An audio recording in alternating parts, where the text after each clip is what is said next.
Rudolph the red-nosed reindeer had a very shiny nose. Hi guys, welcome back to my channel. My name is Em and I'm really excited to be bringing you a new video. So as you can see from the title, this video is my least favorite books of 2020.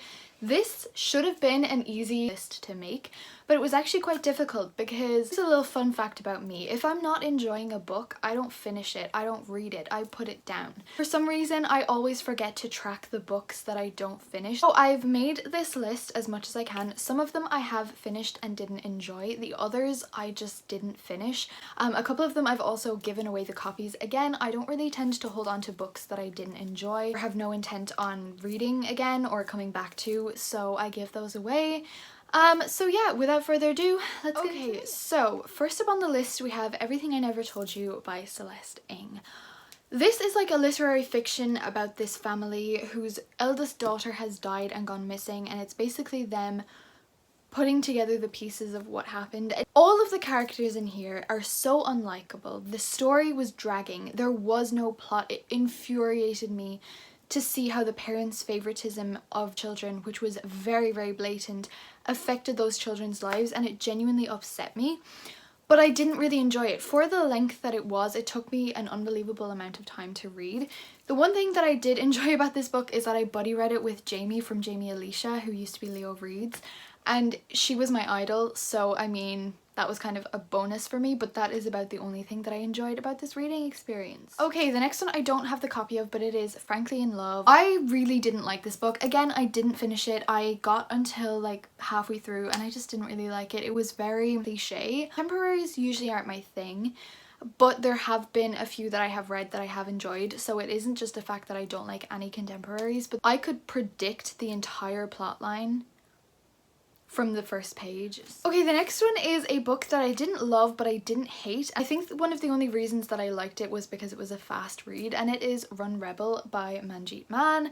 I do think that there is a very important story in here. It deals with a lot of domestic abuse and family abuse, and how no matter how much somebody hurts you, you still have a place in you that wants to believe that they're good. And it was a very, very touching book. It was a very hard to read book at times. It was written in verse and it wasn't my favourite. Also, maybe the fact that I had to speed read it in an entire day took away from my enjoyment a slight bit.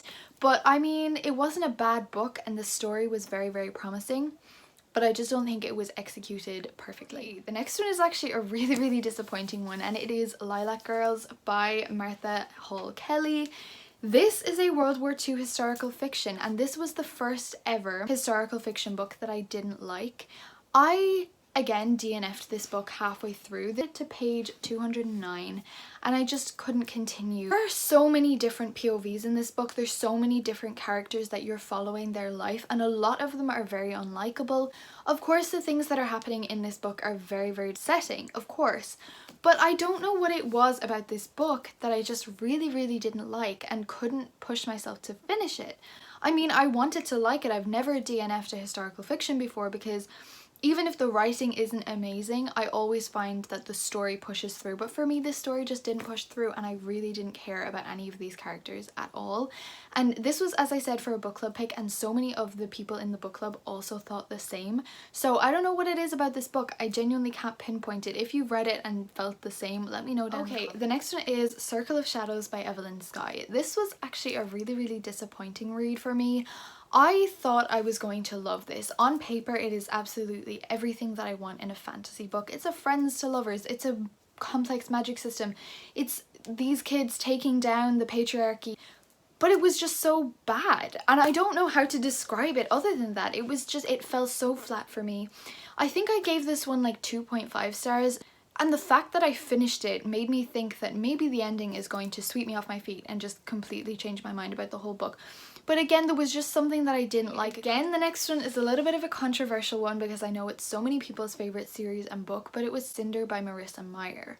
This book just really wasn't for me. I thought that the storyline was so predictable, and I know a couple of other people have said, yeah, but it changes throughout the series. But the first book was just so unenjoyable. Cinder as a character I didn't really like. I was so confused by the sci-fi aspects of it, and I just didn't even feel connected to the romance, if you would call it that. I predicted the plot twist from the moment it was introduced. Me and my stepmom also read this at the same time and felt the very same about it. I know it's so many people's favourite series, but for me it just wasn't it, and I don't plan on continuing with the rest of the series simply because I don't want to put myself through that misery. Okay, there are 3 books left on this list. So the next one was honestly one of the most disappointing reads of the year, and it was The Guinevere Deception by Kirsten White. I had heard so much about this book, and I ordered this book, thought it was going to be great, and I was so confused. It was a gender-bent retelling of Camelot or something like that. I can't fully remember, like King Arthur or something. I think it just started in the wrong place, and when it started I was so confused as to what was happening, who was who, what the magic system was. It really just jumped in from the deep end and I really didn't know what was happening. The next one is a graphic novel. Honestly, when I read graphic novels I expect to be kind of mediocre on them. I like them because they're fast, they're short, they're cute.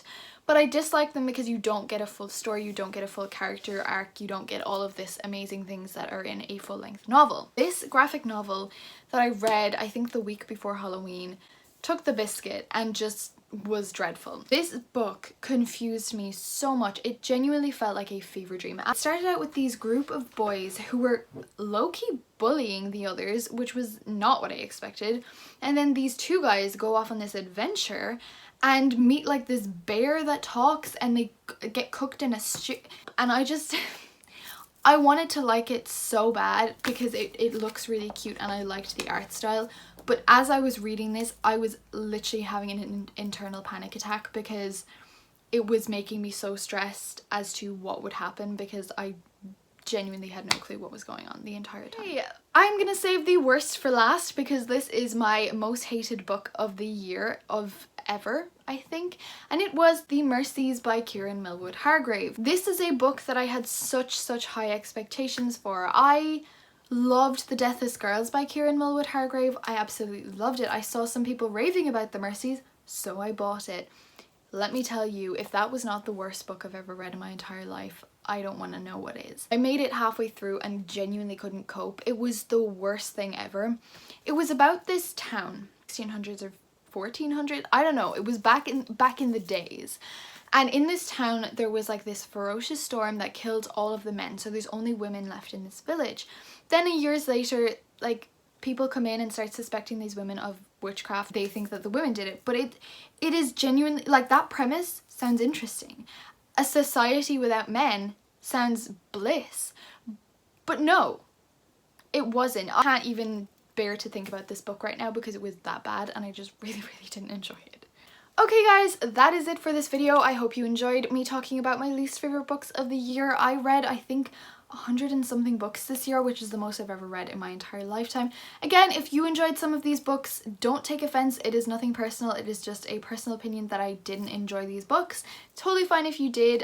There's no like problematic reasons that I didn't like them, only the fact that I didn't find them enjoyable. If you feel the same about any of these books, let me know in the comments. Let me know what was your least favorite book of the year. I'm very interested to see, is it a controversial one? I hope you enjoyed this video and I hope you're enjoying my Bookmas videos so far. I will see you very soon in my next video. Bye guys!